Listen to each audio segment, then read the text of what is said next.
तर सोमवारी काढलेल्या नव्या आदेशामुळे आरबीआयने एका अधिसूचनेमुळे जिल्हा बँकांच्या व्यवस्थापनांमध्ये अशा प्रकारे चिंतेचं वातावरण निर्माण झालं। जिल्हा मध्यवर्ती सहकारी बँकांना चलनातून रद्द झालेल्या 500 आणि 1000च्या नोटा स्वीकारण्यास बंदी घालण्यात आली आणि या निर्णयाविरोधात आता हायकोर्टामध्ये जाण्याचा निर्णय जिल्हा बँकांनी घेतलेला आहे। जिल्हा बँकांमध्ये पैसे भरायला जाणाऱ्यांची मोठी निराशा होतीये आणि याचा सर्वात मोठा फटका हा ग्रामीण भागातल्या ग्राहकांना बसणार आहे। जिल्हा बँकांमधून पैसे काढण्यास मनाई नाहीये। आठवड्याला 24,000ची मर्यादा पाळून ग्राहकांना पैसे देण्याचे निर्देश बँकांना देण्यात आलेले आहेत। त्यामुळे जिल्हा बँकांशी संबंधित असलेल्या सहकारी पतसंस्था त्यामुळे अडचणीत आलेल्या आहेत। रिझर्व्ह बँकेचा हा निर्णय सहकाराच्या मुळावर घाव घालणारा असल्याची टीका विरोधी पक्षनेते राधाकृष्ण विखे पाटील यांनी केलेली आहे। आमचे प्रतिनिधी सागर कुलकर्णी यांनी विखे पाटलांशी केलेली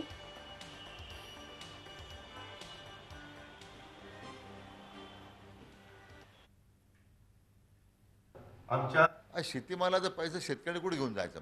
मग ज्या ठिकाणी तालुक्याच्या ठिकाणी ज्या राष्ट्रीयकृत बँकेच्या शाखा आहेत तिथं जायचं। म्हणजे एकतर कर्ज पुरवठा जो झालेला आहे शेतीचा, विशेष करून पिकाचा कर्ज पुरवठा हा जास्तीत जास्त जिल्हा बँकांनी केलेला आहे। विम्याचे हप्ते शेतकऱ्यांनी भरलेले आहेत। आज विम्याचे हप्ते आता त्या पीक कर्जातून गेलेले आहे बऱ्याच ठिकाणी। आता अशा वेळी शेतकऱ्यांनी काय करायचं? मला असं वाटतं की हा तगलुकी निर्णय जो होतोय, कोण निर्णय घेतं माहीत नाही। एक तर ते निर्णय घेणारे शुद्धीवर नसले पाहिजे, कारण याच्यातून आज ग्रामीण अर्थव्यवस्थेला मारण्याचाच तुम्ही जो उद्योग सुरू केलेला आहे।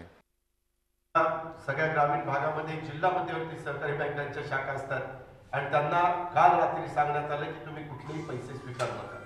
म्हणजे त्या शेतकऱ्यांची खाती त्या जिल्हा बँकेमध्ये आणि ते जिल्हा बँकेत पैसे भरायला जातात, ते जिल्हा बँकेत सांगते की आम्हाला तुमचे पैसे स्वीकारता येत नाही। तशा प्रकारचे आरबीआयने आदेश दिलेले। या पद्धतीचा सध्या कारभार चाललेला आहे। झी 24 तास रहा एक पाऊल पुढे।